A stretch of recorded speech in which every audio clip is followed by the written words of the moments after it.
Bueno, vamos a comenzar. Ayer entregaron la tarea 2.3, antes habían entregado la 2.2. Vamos a platicar de esas tareas, ver las soluciones que traigo. Voy a compartir la pantalla.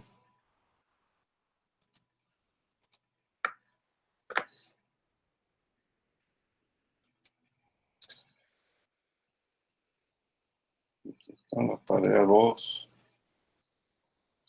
Solo hizo falta una. La tarea 3 también.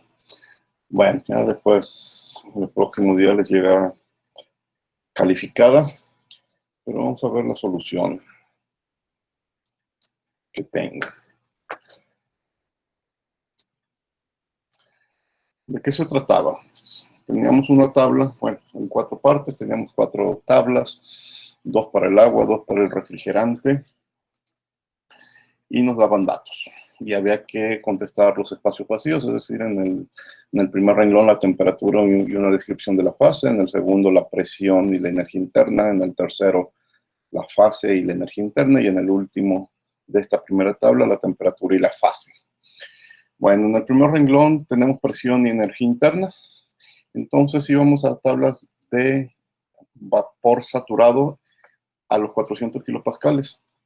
Aquí está, buscaba el renglón de 400 kilopascales y veía el valor de la energía interna.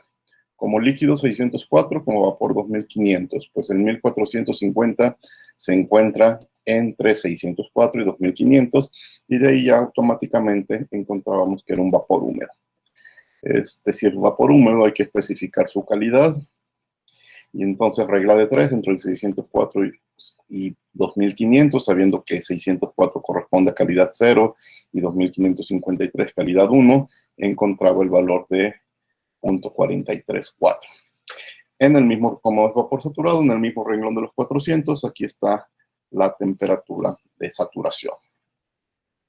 Siguiente renglón, tenemos una presión de 220 y nos dice que es vapor saturado. Esto está muy fácil porque ya sabemos que en el renglón de 220 está la respuesta. Si es vapor saturado, esta es su energía interna y se acabó. Y esta es su presión de saturación. Vapor saturado, X igual a 1, es calidad igual a 1 y no hay más cálculos que hacer. Tercer renglón, 190 grados centígrados y 2500 kilopascales de presión. Me voy a las tablas de temperatura y busco el 190, y en 190 encuentro que la presión de saturación es 1255. La presión de mi problema es mayor, 2500. Con ese detalle es como me doy cuenta que es un líquido subenfriado. Como la presión de mi problema 2500 es mayor que 1255, automáticamente a la misma temperatura es un líquido subenfriado. Entonces ya tengo la fase, líquido subenfriado. La calidad. La calidad es líquido subenfriado, pero no tenemos a esa presión tablas de líquido subenfriado, porque hemos dicho que un líquido subenfriado a presiones bajas y presiones moderadas, sus propiedades termodinámicas son prácticamente igual a las del líquido saturado. Y en ese mismo renglón están los valores del líquido saturado. En el último renglón me voy a tablas por presión y busco el 4000.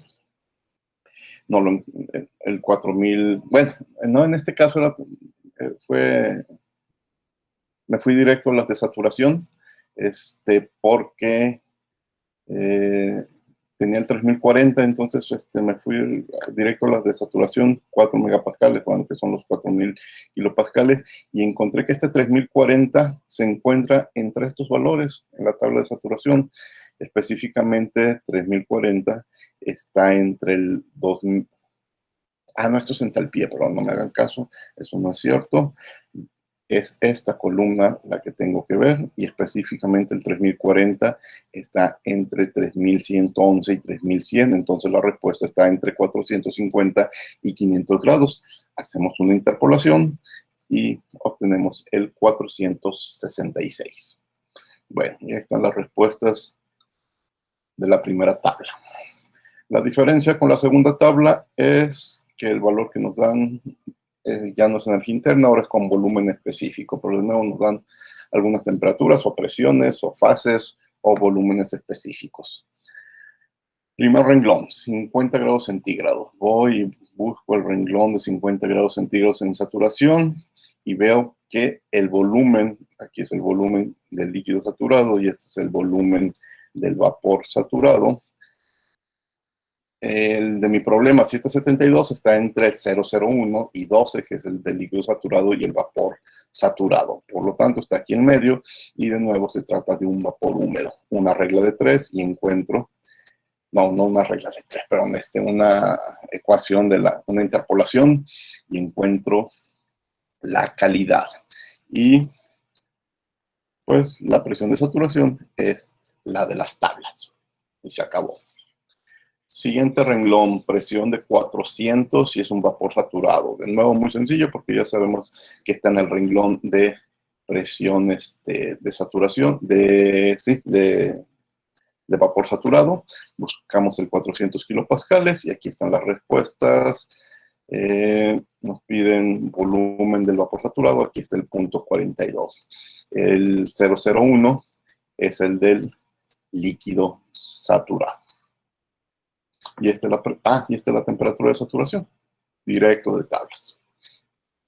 Tercer renglón, 250 y 500 grados centígrados. De nuevo, me doy cuenta que no se cruzan en las tablas de saturación, me doy directamente a las de sobrecalentado, y aquí sí, a punto 50 megapascales, que son los 500 kilopascales, encuentro el 250. Aquí está directo en un renglón, tengo el renglón del 250, no tengo que interpolar, entonces su volumen, aquí está, punto 4743, y nada más, eso me pedían, pero no, tengo el renglón a 250. El último inciso de esta tabla es 110 grados centígrados y 350 kilopascales. Esta es la tabla de saturación, 110, y de nuevo, esta es presión de saturación. 143 es menor a 350. Entonces, igual que en un inciso de la tabla anterior, automáticamente eso me dice que se trata de un líquido subenfriado. Y de nuevo, es el volumen específico de ese líquido subenfriado, que es más o menos igual el del líquido saturado. Y con eso acabo las tablas del agua. ¿Preguntas respecto al agua antes de pasar a los refrigerantes? Sí, profe, ¿teníamos que especificar la calidad en los que eran líquido vapor? Bueno, para cuestiones de calificar, no, si lo hicieron o no lo hicieron, no lo voy a tomar en cuenta, porque específicamente en la tabla no venía una columna para la calidad, como si viene más adelante para el refrigerante. Pero independientemente de eso, recuerden que un vapor húmedo por sí solo, por decir que es vapor húmedo, no queda definido. Vapor húmedo es desde 0.001, 0.1, 0.2 hasta el 0.999, ¿sí? Entonces podemos, si nos fuéramos de uno en uno, pues tenemos 100 posibilidades, pero si nos vamos de punto 1 en punto 1, tenemos 1000 o miles de diferentes sistemas diferentes. Entonces, cuando traten con un vapor húmedo, tienen que necesariamente reportar su calidad, si no, no queda definido. ¿De acuerdo? Ok, gracias. ¿Alguna otra pregunta?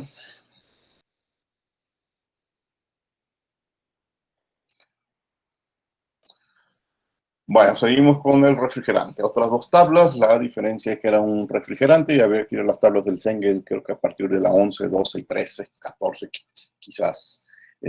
Primer renglón, menos 4 grados centígrados y 320 kilopascales. En las tablas de saturación, la presión de saturación 252 por tercera vez es menor a 320, entonces se trata de un líquido subenfriado y de nuevo el volumen específico, como en el inciso anterior, el volumen específico del líquido subenfriado es prácticamente igual al volumen específico del líquido saturado. Siguiente renglón, temperatura de 10. y volumen específico de 0065. Esta es la tabla de vapor saturado, de saturación. Aquí están los 10 grados centígrados. Y estos son los volúmenes. Este es el volumen como líquido saturado y este es el volumen como vapor saturado. Y el 0065 se encuentra entre el 0007 y el 049. Está aquí entre esos dos valores, por lo tanto, de nuevo, es un vapor húmedo. Aquí, en esta tabla tampoco nos piden la calidad, pero ya les dije, hay que calcularla. Interpolación. El 0065 está más cercano al 007 que el 049, por lo tanto sale una calidad baja de 0.11. Y la presión directamente la de saturación. Tercer renglón, presión de 850 y es vapor saturado. Pues muy fácil, en el renglón de 850 kilopascales tendré las propiedades como líquido saturado, que es este, y como vapor saturado, que es este otro valor. Y esta es la pregunta que me hacen, el vapor saturado. Su temperatura, pues la temperatura de saturación. Último renglón de esta tabla, 900 grados centígrados, no, 990 grados centígrados y 600 kilopascales. Busco en la tabla de saturación a 600 kilopascales y veo que la temperatura de saturación es, el 21 es menor al 90, por lo tanto, ahí me doy cuenta que se trata de un vapor sobrecalentado. Me voy a las tablas de vapor sobrecalentado, busco la de 600 kilopascales, que bueno, viene como 0.6 megapascales, y busco el 90 grados. Hay un renglón para 90 grados y es este último renglón. Entonces me piden el volumen, y aquí está el volumen, 0.046318, y con eso completo la tabla. Último inciso, última tabla. Esta es la única diferencia, bueno, una diferencia importante es que los datos están en sistema inglés, entonces tuvimos que ir a las tablas del Cengel de la segunda parte del apéndice, donde tenemos los datos en sistema inglés. Y bueno, ahora sí añadieron una columna, aparte de la descripción de la fase, de la calidad. Primer renglón, 80 psi y entalpía de 78 BTU sobre libra masa. Me voy a las tablas de saturación, busco el renglón de la presión, el valor de 80 psi y veo la entalpía. Aquí no le puse etiqueta, pero déjenme acordarme, esta es temperatura, estos dos son volúmenes, estas tres son energías internas y estas tres son entalpías. Entonces esta es la entalpía como líquido saturado y esta es la entalpía como vapor saturado. Recuerden que tienen un valor intermedio que es el delta H de vaporización. Bueno, el 78 está entre el 33 y el 112. Entonces, de nuevo, ya sabemos, con esto nos damos cuenta que es un vapor húmedo. Hay que calcular la calidad. Casi está a la mitad, 0.56. Y la temperatura va a ser la temperatura de saturación y con eso completamos la tabla. Segundo renglón. Nos dice 15 grados Fahrenheit y calidad de 0.6. Cuando me dicen que la calidad es de 0.6, pues ya sé que es un vapor húmedo. Estos son los 15 grados Fahrenheit. Y entonces esta es la presión de saturación, volúmenes, energías internas y entalpías. Entonces me voy a la entalpía del... no, tengo que interpolar, perdón.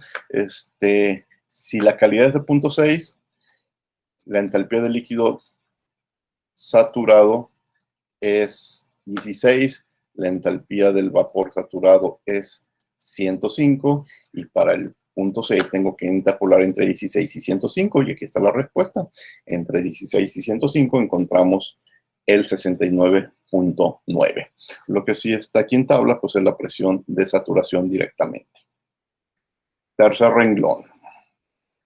Temperatura de 10 grados Fahrenheit y presión de 70, pero la presión de saturación es de 26. Como 26 es menor que 70, automáticamente nos damos cuenta que se trata de un líquido subenfriado. El concepto de calidad no aplica y la entalpía, ya saben, de ese líquido subenfriado, pues es aproximadamente igual a la entalpía del líquido saturado. Y se acabó. Cuarto renglón. Presión de 180 psi y entalpía de 129.46. Esta es, el que me dan es el renglón de presión, 180 psi, y me dicen que la entalpía es de 129. De nuevo, estos dos son volúmenes, estos tres son energías internas. No. Esta es temperatura. Dejen borrarlo. Este dato es temperatura de saturación. Estos dos son volúmenes. Estos tres son energías internas. Y aquí están las entalpías del vapor y del líquido. Me dicen que la entalpía es de 129. El 129 de nuevo está entre el 51 y el 100. No, perdón, no es cierto. El 129 está por encima del 117, no queda en medio, entonces está más allá del vapor saturado, por lo tanto es un vapor sobrecalentado y por eso me tengo que ir a tablas de vapor sobrecalentado.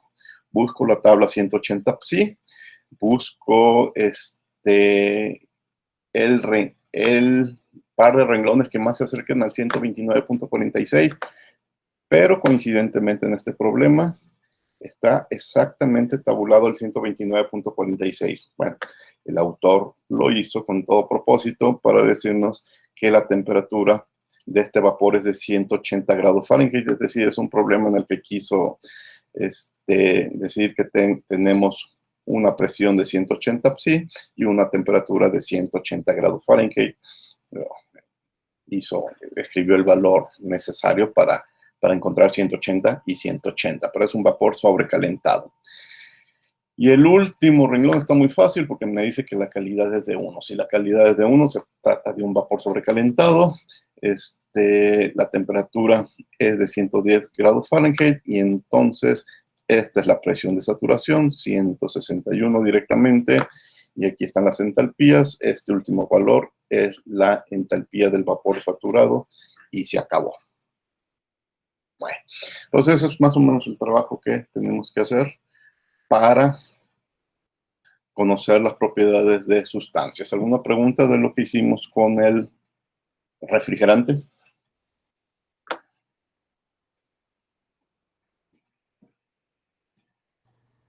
Yo tengo una pregunta. Sí. Ahorita en el último ejercicio usted mencionó que cuando la calidad del vapor es 1, es un vapor sobrecalentado. No, saturado. Ok. Y cuando es sobrecalentado, ¿cuál es la calidad? No aplica. Sí. Por ejemplo, a la hora de llenar esta tabla, el tercer renglón es líquido subenfriado, ¿verdad? Es 10, es 70. Encontramos que la entalpía es 15 punto y algo. Y la calidad no debes de poner ni 0, ni 1. Bueno, en este caso quizás la tentación es poner 0 porque es un líquido, ¿no?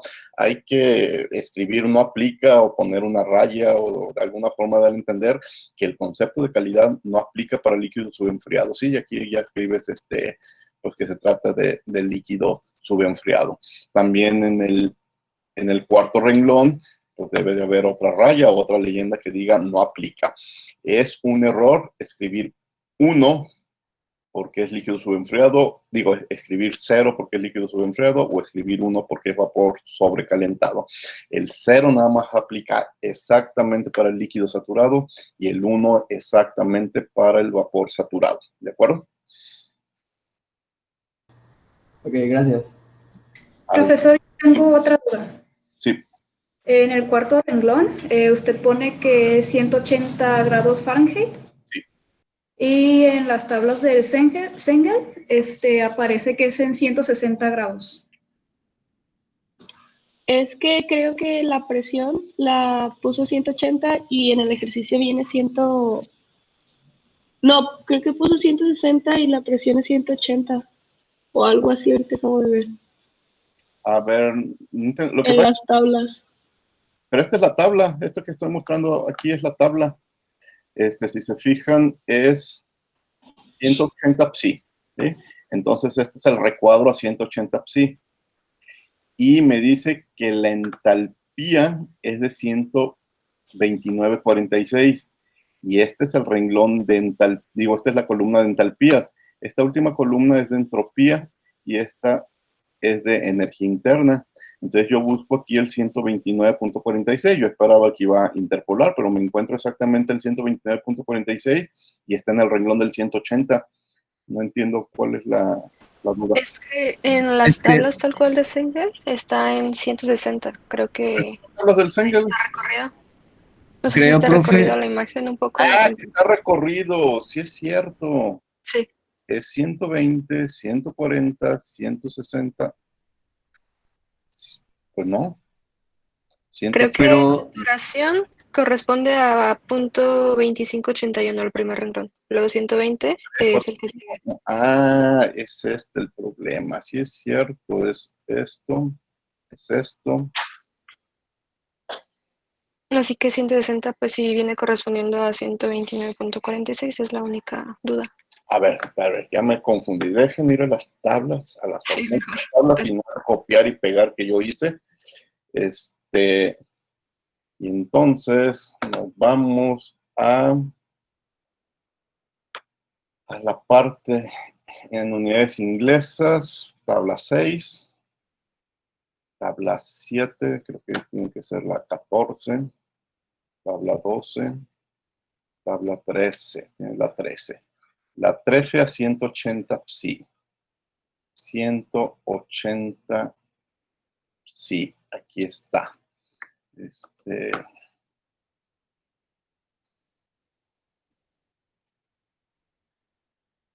180 psi. Y entonces, el primer renglón es de saturación, tienes razón. El segundo es 120, 140 y 160. Y entonces este es el renglón de 160. Y en 160 se encuentra el 129,46. Sí, tienen razón.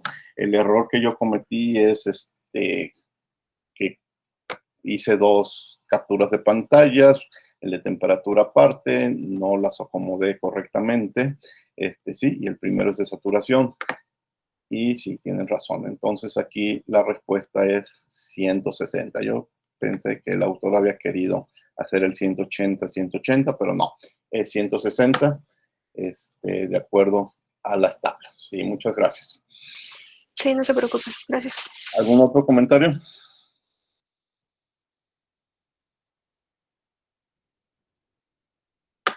Bueno, en fin.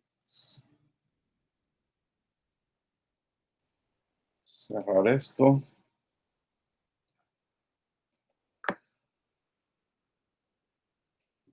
Y dejar de compartir. Bueno, entonces esa fue la tarea. ¿Qué más hicieron entre el miércoles y hoy? Pues vieron los videos de los cohetes, y vieron los videos sobre las leyes de conservación. Entonces vamos a empezar a platicar de balances hoy, la clase de hoy de balances de masa. Ya la próxima clase empezaremos a hablar de balances de energía. Pero hoy de balances de masa. Vuelvo a presentar para entrar en los temas del tercer capítulo.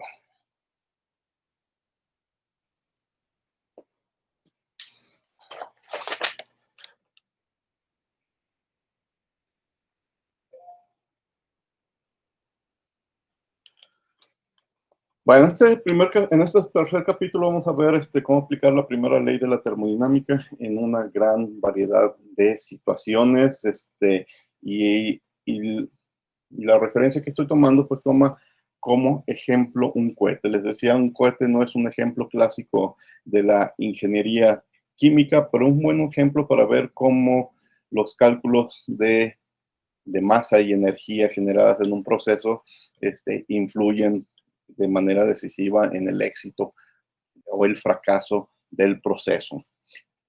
¿Qué es lo que vieron en esos videos de cohetes? Bueno, se dieron cuenta que los cohetes funcionan a través de la combustión de un combustible. A medida que el combustible se quema, se producen gases. Esos gases son expulsados en la parte posterior del cohete a través de boquillas a una velocidad muy alta. Y pues, tercera ley de la mecánica de Newton nos dicen que a la medida que esos gases se mueven hacia abajo, el cohete es propulsado hacia arriba. En ese proceso hay un mecanismo de transferencia de energía interna, de energía cinética y de energía potencial. Hay dos velocidades muy importantes, la velocidad del cohete y la velocidad de escape de los gases.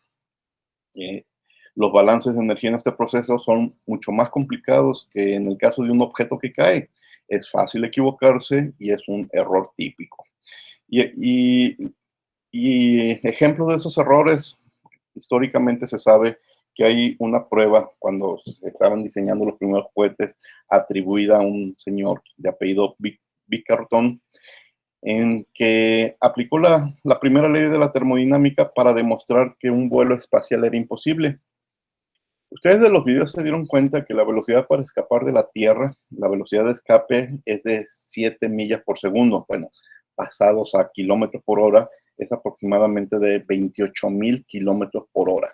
Para que el cohete pueda salir, escapar de la Tierra por todas las fuerzas de atracción que ejerce, el cohete se tiene que mover a una velocidad aproximada de 28,000 kilómetros por hora.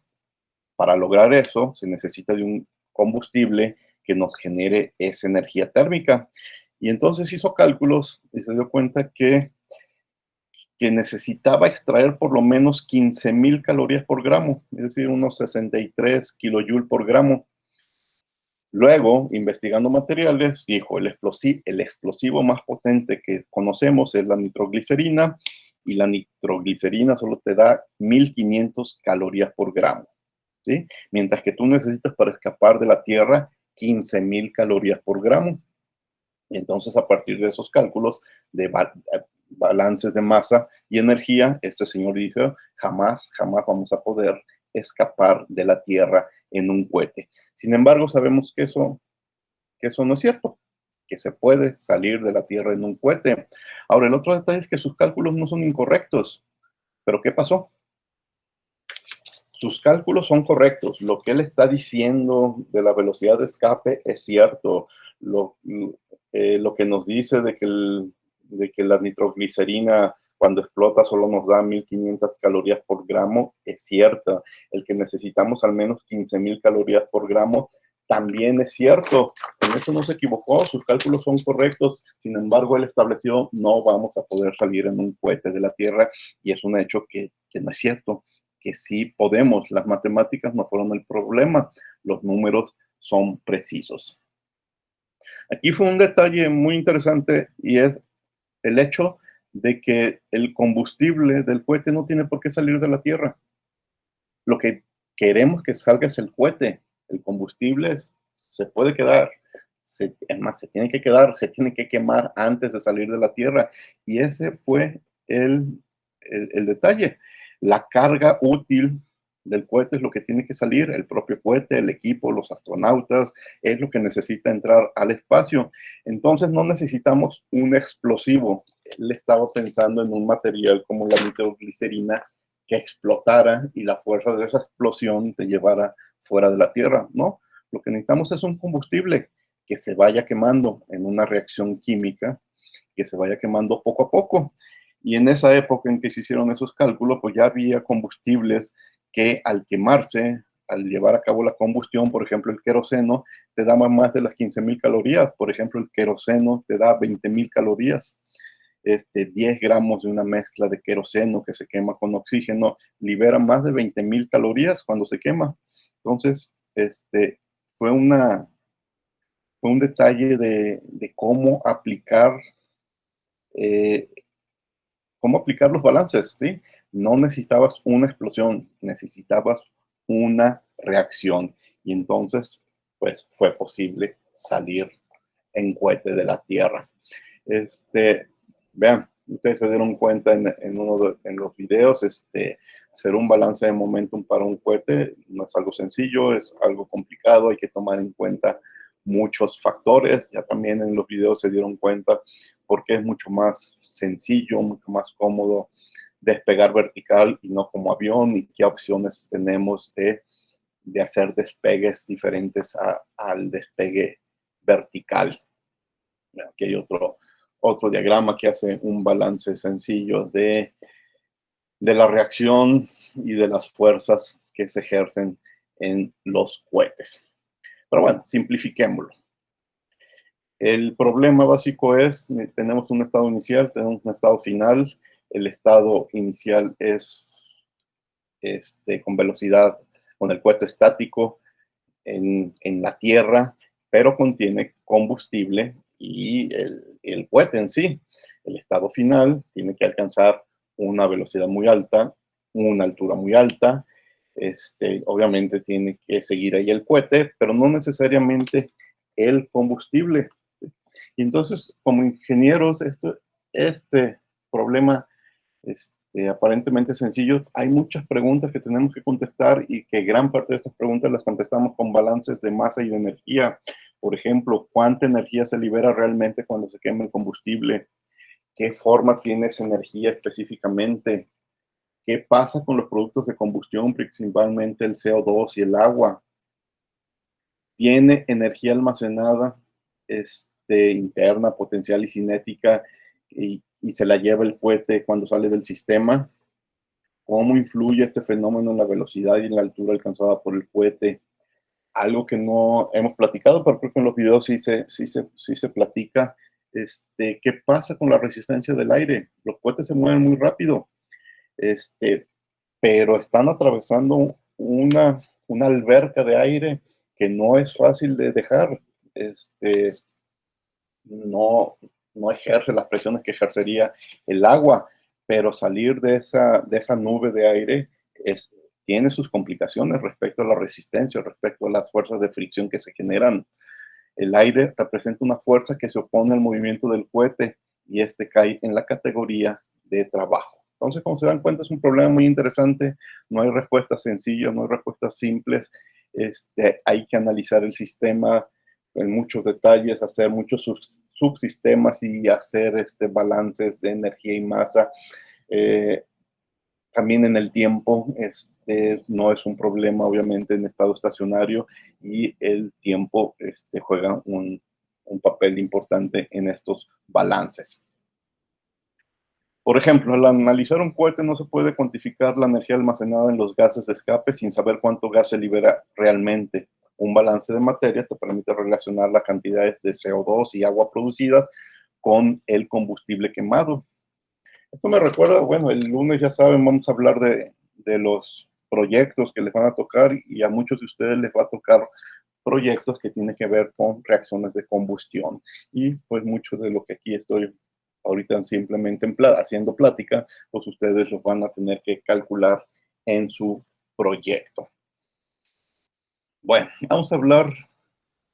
Al final de esta unidad regresamos al problema del cohete y hacemos números con un cohete.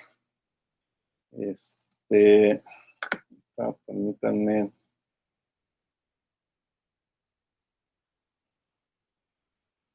Mostrar unas ecuaciones muy sencillas que ustedes saben para balance de materia. Y ustedes saben, también vieron los 3 videos de balances. Una ecuación de balance puede ser vista como acumulación es igual a entradas menos salidas más generación menos consumo. Sin embargo, cuando hablamos de masa y energía, los términos de generación y consumo no existen. Entonces, por ejemplo, un balance de masa total se simplifica con acumulaciones igual a entradas y salidas. Ya habíamos visto alguna vez, hablado del ejemplo del agua en una alberca. Pues el agua se puede evaporar, puede caer por lluvia, se puede añadir con una manguera, se puede tomar agua de la alberca para otros usos, pero son simplemente entradas y salidas. Si el agua es añadida, entra. Si el agua añadida entra más rápido que la removida, entonces la cantidad de agua se va a ir incrementando, y eso se tiene que reflejar en las ecuaciones con el término acumulación. Formalmente, esta es la ecuación que vamos a utilizar para hacer nuestros balances de masa. El término de acumulación, el término de entradas y el término de salida. M mayúscula la masa total, entonces el término de acumulación es cómo cambia la masa total de nuestro sistema respecto al tiempo.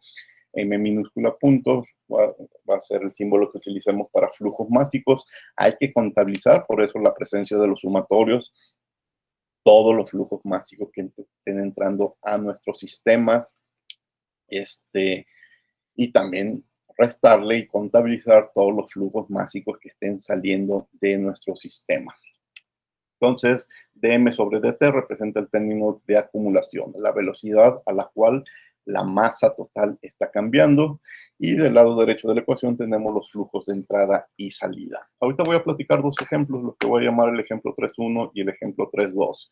Este PDF es de los materiales que están compartidos en Classroom, entonces ustedes después van a poder leer estos apuntes con detalle. Nomás no le hagan caso a estos números de páginas,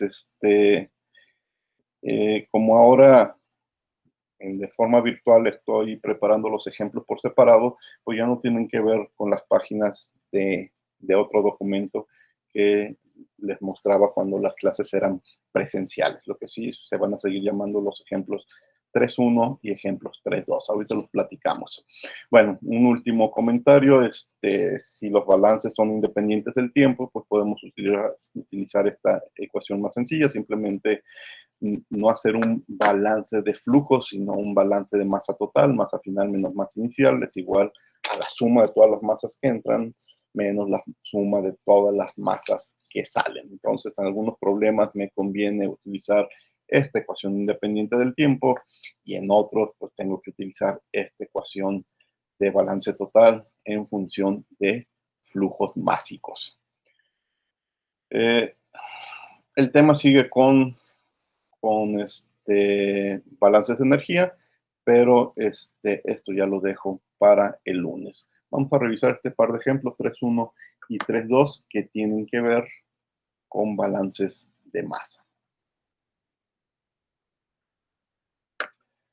Vamos a ver dónde están. Preguntas, por cierto.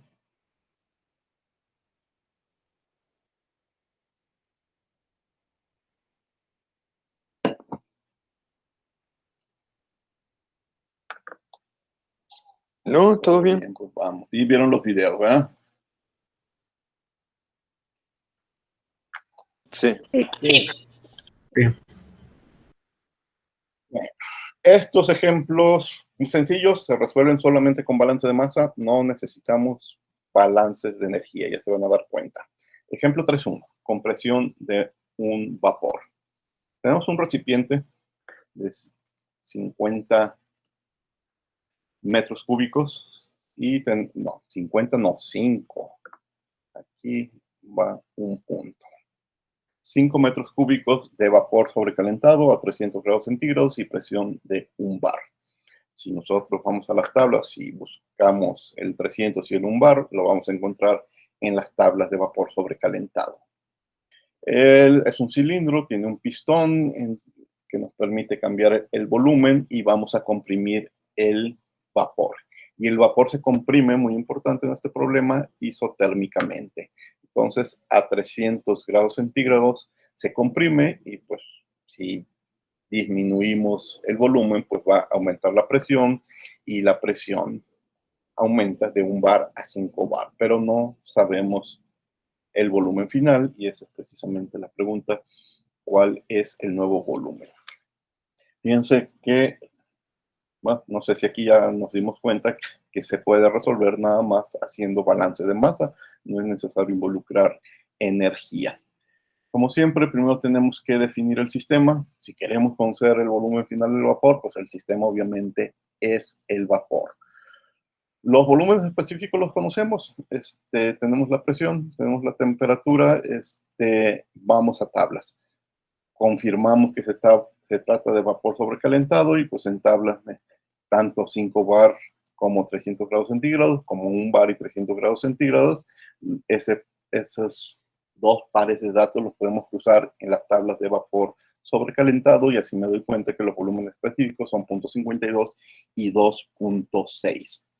Conocemos los volúmenes específicos, pero necesitamos la masa de vapor para poder despejar y conocer el volumen.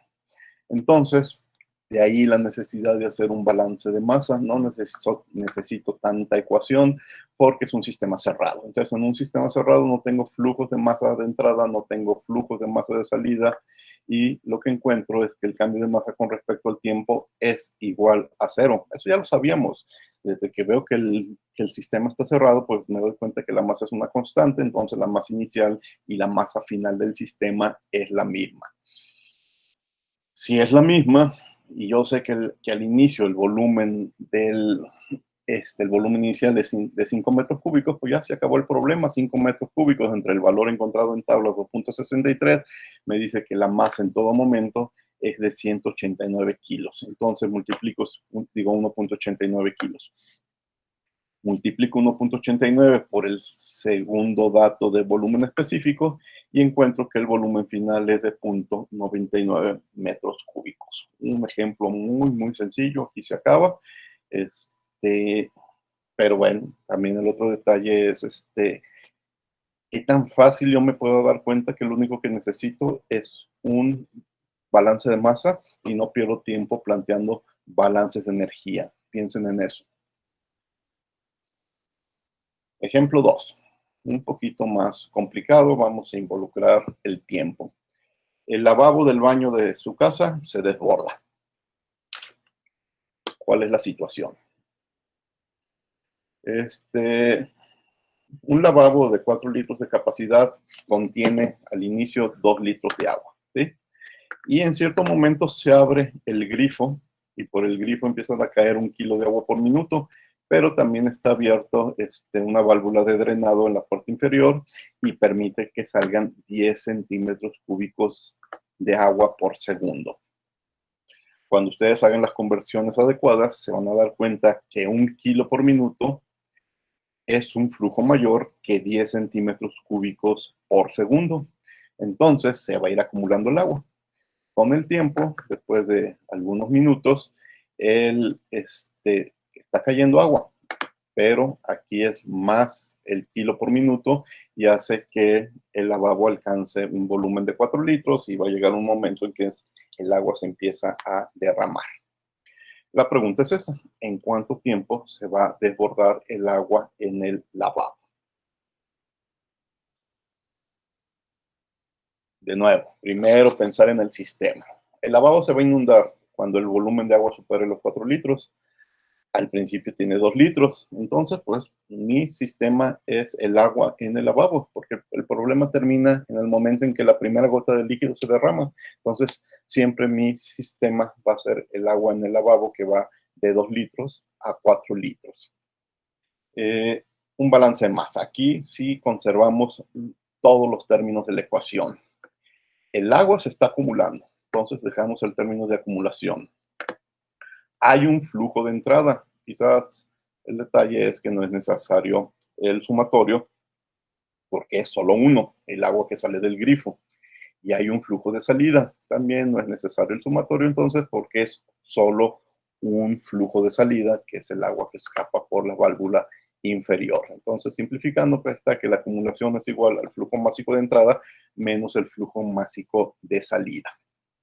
Muy fácil. Vamos a suponer que el agua está a la temperatura adecuada para que mi valor de 1 kilogramo por litro sea adecuado. Y bueno, ya saben que ese valor está muy cercano en este tipo de problemas y el error, independientemente de la temperatura, es muy pequeño. Hay que hacer todos los cálculos en las mismas unidades. Aquí va a ser más cómodo hacerlo en gramos. Entonces, la masa inicial, ¿cuánto pesan mis 2 litros de agua iniciales? Pues 2000 gramos, ¿sí? Suponiendo una densidad de 1 kilo por litro. Flujo másico de salida, es aquí lo que les decía, que se tenían que dar cuenta que 10 centímetros cúbicos por segundo es menor que 1 kilo por minuto. El flujo másico que sale por la válvula son 10 gramos por segundo, pero el grifo te está alimentando 16 gramos por segundo. Entonces esa es la razón por la que se acumula el agua en el lavabo. Ya tenemos la masa inicial, ya tenemos los flujos másicos de entrada y de salida. Puesto que los flujos másicos de entrada y salida son constantes, entonces la ecuación diferencial que nos queda es relativamente sencilla, es una separación de variables. La acumulación es igual a la diferencia de flujos másicos. Bueno, separo variables, voy a integrar dm de masa inicial a masa final, tengo los datos. Y del otro lado me queda la integral de la diferencia de flujos másicos por dt. Límites cuando inicia el experimento en tiempo igual a 0 y límite superior, pues esa es la pregunta. ¿A cuánto tiempo va a ser necesario para que se derrame, para que alcance los 4 litros? Sustituimos datos conocidos, m menos 2000 gramos, 16.67 menos 10 por t. Bueno, este también lo conocemos, son 4 litros, densidad constante, son 4000 gramos. Despejamos, sí, ahí está la respuesta, no fue tan complicado, 300 segundos son 5 minutos y se acabó el problema. En 5 minutos tu lavabo comenzará a derramar agua. Este fue un ejemplo. Los comentarios finales que podemos hacer es que esto es un ejemplo de un sistema abierto, no es estado estacionario, porque las masas están cambiando con el tiempo. Y siempre conocimos los volúmenes, el inicial y el final, pero recuerden que no existe el hacer balances de volumen, o sea, aunque conocíamos los volúmenes inicial y final desde el inicio, no podíamos resolver el problema sin esta integral, porque no es válido hacer balances de volumen. El volumen no es una cantidad que se conserva la masa, se conserva la energía, pero de ninguna forma se conserva el volumen de un sistema. Entonces, ustedes nunca han escuchado que alguien haga balances de volumen, por eso tuvimos que hacer todas estas conversiones a masa utilizando los balances de masa. Y bueno, estos fueron los dos ejemplos de balance de masa que les quería mostrar. ¿Preguntas?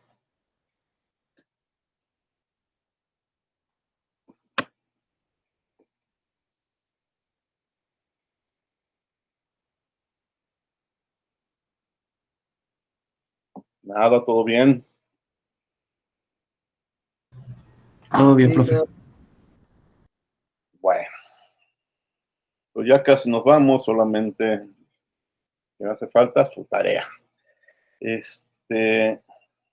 Estos cursos en línea, lo que nos da es de que lo que no podemos cubrir presencial, pues lo tenemos que completar con trabajo que ustedes hagan por su parte. Es muy difícil que aquí estemos 2 horas, las 2 horas de clase, por ejemplo, platicando, hablando en línea.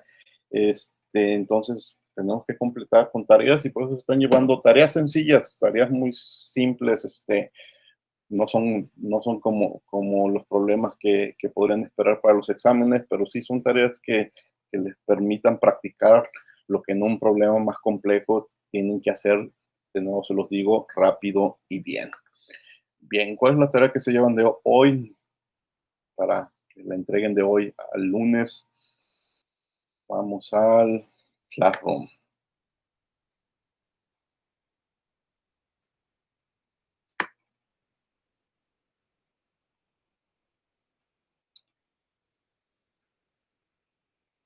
Bueno, aquí en ejemplos del capítulo 3, ahí están los 2 ejemplos que platiqué ahorita. En el fin de semana van a aparecer ejemplos de balances de energía que voy a explicar el lunes.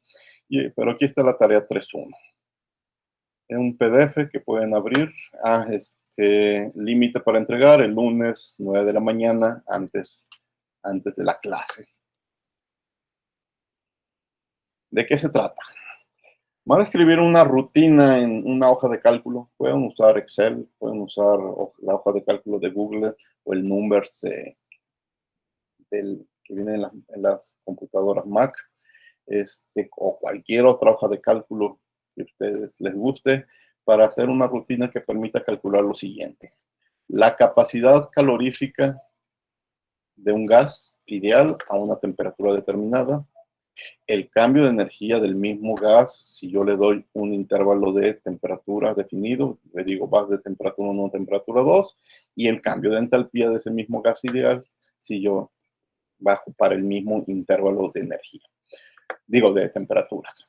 Por ejemplo, ustedes van a ir a un libro de su preferencia, posiblemente el Excel, y van a ver el apéndice donde vienen las tablas de capacidades caloríficas. Por ejemplo, si usan el Excel tiene, utiliza la ecuación CP es igual a más BT más CT al cuadrado más DT al cubo. Entonces, en su rutina de la hoja de cálculo, tiene que haber un espacio donde teclear la A, la B, la C, la D y 2 temperaturas.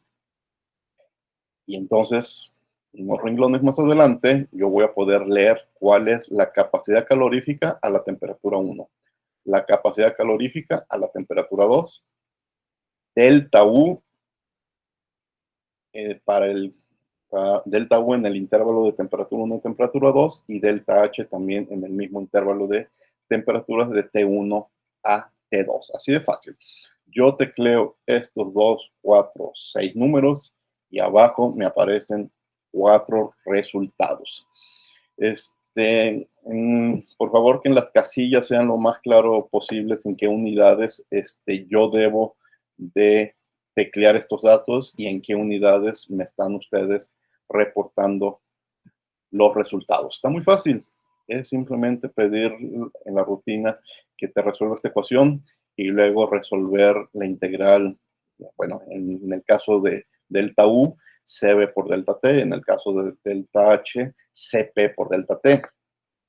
Ustedes de tablas van a sacar el CP, pero el CB que necesitan, pues ya saben qué hacer, relacionarlo con la R, porque todo esto solamente va a ser válido para gases ideales, ¿sí? Mientras más detalles, mientras más claro sea, o sea, que yo me entere qué ecuaciones están utilizando, en qué unidades, que sea muy claro de dónde yo tengo que teclear estos 5 datos, que sea muy claro dónde yo tengo que leer estos 4 resultados, pues esto será mejor calificado, ¿de acuerdo? ¿Preguntas? Es un trabajo que hacen en media hora, así de fácil está. Simplemente teclear algunas ecuaciones en el Excel y se acabó. 10 minutos en eso y otros 20 minutos en que tenga una buena presentación. ¿Preguntas? Maestra, ¿en el formulario le mandamos una imagen del Excel o el Excel en sí? Ah, la tarea lo que me van a enviar va a ser el archivo de Excel. Sí. Ok. Lo van a compartir aquí en Classroom, el archivo de Excel, no la imagen. Que yo pueda teclearle algunos ejemplos, ¿sí? O sea, dejamos ahí programado, pero aparte le dejamos un ejemplo ya hecho. Sí, sería buena idea. Que lo guardes con un ejemplo ya tecleado, pero yo pueda reescribir y utilizar cualquier otro ejemplo, ¿sí? Ok, sí, gracias. No se limiten a Excel, hojas de cálculo de Google es muy buena opción para compartir esta tarea. Por ejemplo, de las opciones que tienen en Classroom es ahí mismo abrir una hoja de cálculo de Google y ahí hacer la tarea sin necesidad de importar un archivo de Excel, ¿sí? También, si es posible, no se limiten al Cengel, vean otras opciones, otras tablas. Les digo, a mí me gustan más ecuaciones que son CP sobre R, porque entonces yo decido en qué unidades va a quedar mi resultado. Esa es otra opción, por ejemplo, ya no puedo escribir aquí, no.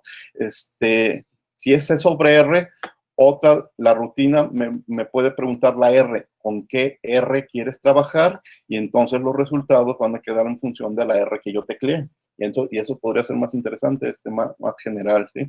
Entonces, no se limiten al Cengel, algunos de ustedes vean otras opciones de tablas de capacidades caloríficas en internet o en otros libros de termodinámica. Está abierta, ¿sí? Excel, Numbers, hojas de cálculo de Google y cualquier libro donde pueden sacar información de capacidades caloríficas.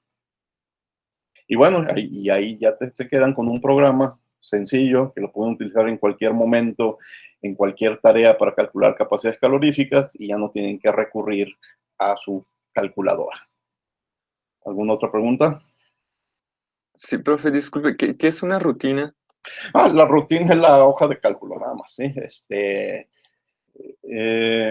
Tiene que ahí haber varias ecuaciones ordenadas para los diferentes cálculos y bueno, esa es la rutina de cálculo, porque yo tecleo 5 datos y me aparecen 4 resultados, entonces sigue una secuencia, a eso me refiero con la rutina, pero bueno, es la hoja de cálculo que te permita hacer de darte estos 4 resultados en la misma hoja sin cambiar, ¿de acuerdo? Ah, ok, gracias. ¿Alguna otra pregunta? Voy a dejar de compartir.